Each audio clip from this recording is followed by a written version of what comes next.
Assalamualaikum warahmatullahi wabarakatuh. Perkenalkan, nama saya Cynthia Heriana dari Prodi Pendidikan IPA Universitas Muhammadiyah Riau dengan NIM 19060317 untuk memenuhi mata kuliah biokimia yang diampu oleh Ibu Agus Minarti MPD. Pada video kali ini saya akan membahas tentang protein dan struktur protein. Nah, istilah protein berasal dari kata protos yang berarti yang paling utama. Protein di dalam sel mempunyai peranan penting sehingga diartikan yang paling utama. Protein melakukan paling banyak bekerja di dalam sel. Fungsi protein antara lain perlindungan terhadap infeksi, katalis, reaksi metabolik, dukungan, dan kekuatan mekanik. Protein merupakan kelompok molekul makanan yang penting karena protein menyediakan organisme tidak hanya karbon dan hidrogen, tetapi juga nitrogen dan sulfur. Nitrogen dan sulfur ini tidak tersedia pada lemak dan karbohidrat yang merupakan kelompok molekul makanan utama lainnya.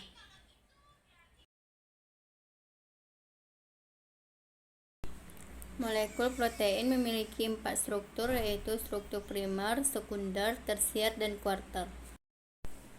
Yang pertama yaitu ada struktur primer protein. Struktur primer protein ini adalah urutan residu asam amino pada rantai protein yang dihasilkan dari pembentukan ikatan peptida antara residu asam amino di dalam rantai. Ikatan yang memelihara struktur primer ini adalah ikatan peptida yang merupakan ikatan kovalen. Sedangkan yang kedua yaitu ada struktur sekunder protein. Pada struktur sekunder protein ini ada dua aspek struktur 3 dimensi dari rantai tunggal polipeptida, adalah struktur sekunder dan struktur tersier. Struktur sekunder polimer ini didefinisikan sebagai konformasi lokal dari backbone polimernya. Struktur sekunder protein merefer ke penataan ruang dari residu asam amino yang berdekatan di dalam segmen suatu polipeptida. Sedangkan yang ketiga yaitu ada struktur tersier protein. Struktur sekunder tersier protein ini penataan ruang dari residu asam amino berdekatan di dalam segmen atau polipeptida. Interaksi antara segmen tersebut pada rantai polipeptida menghasilkan struktur tersier protein. Dengan kata lain, struktur tersier protein ini berkaitan dengan pelipatan selanjutnya dari struktur sekunder. Sedangkan yang keempat yaitu ada struktur kuarter protein. Beberapa protein mengandung 2 atau lebih rantai polipeptida yang berbeda atau sama. Rantai polipeptida ini pada protein dinamakan subunit. Masing-masing subunit merupakan polipeptida yang terpisah. Proteinnya dinamakan dengan protein multi-unit. Asam amino dapat dikelompokkan berdasarkan kepolarannya menjadi asam amino polar dan asam amino nonpolar. Asam amino polar dikelompokkan menjadi 3, yaitu yang pertama ada asam amino netral tetapi polar. Yang kedua yaitu ada asam amino bermuatan negatif, dan yang ketiga yaitu ada asam amino yang bermuatan positif.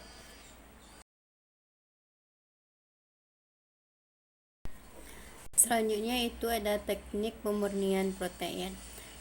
Pemurnian protein adalah serangkaian proses yang dimaksud untuk mengisolasi satu atau beberapa protein dari campuran kompleks, biasanya sel, jaringan, atau organisme utuh.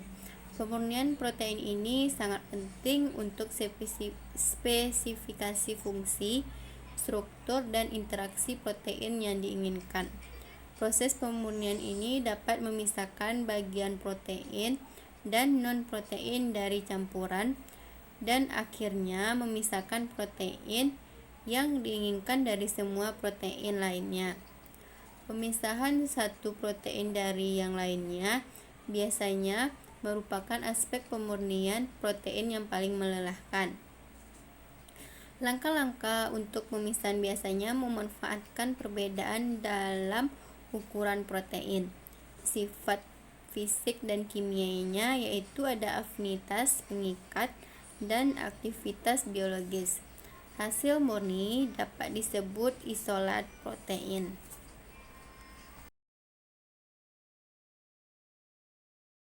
Selanjutnya yaitu ada langkah-langkah pemurnian protein. Untuk pemurnian protein ini ada 3 cara yang dilakukan dengan ekstraksi, presipitasi, dan pelarutan diferensial juga ultrasentrifugasi. Yang pertama itu ada ekstraksi. Jika protein yang diinginkan tidak diekskresikan oleh organisme ke dalam larutan di sekitarnya, maka langkah pertama dari setiap proses pemurnian adalah gangguan pada sel-sel yang mengandung protein tersebut. Bergantung pada seberapa rapuh protein dan seberapa stabil sel-selnya. Seorang dapat misalnya menggunakan salah satu metode berikut. Yang pertama itu ada metode pembekuan dan pencairan berulang. Yang kedua itu ada sonikasi. Yang ketiga itu ada homogenisasi dengan tekanan tinggi.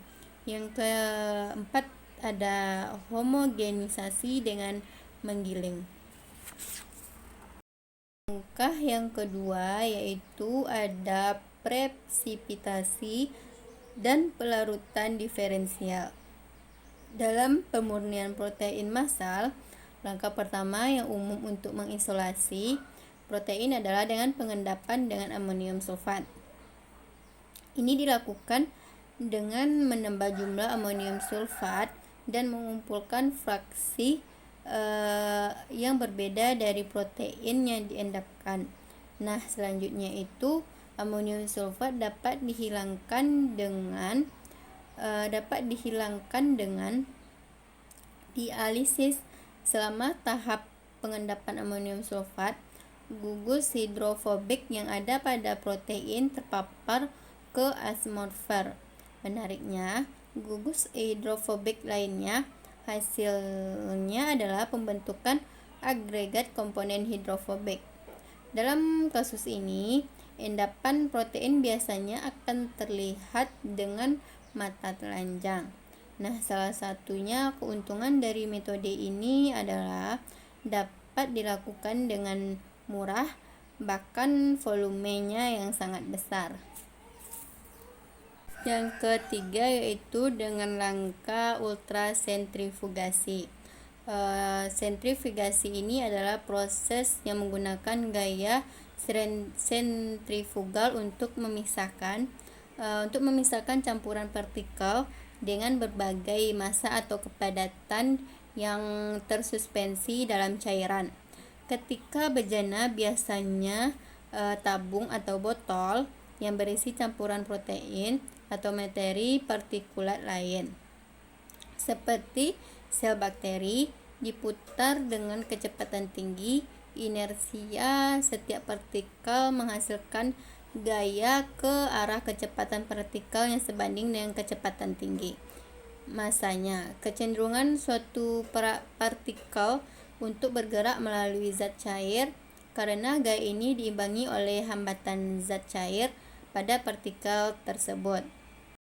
Baik, hanya itu yang dapat saya berikan dari materi protein dan strukturnya. Apabila ada kata-kata yang salah, mohon dimaafkan. Saya akhiri dengan Assalamualaikum warahmatullahi wabarakatuh.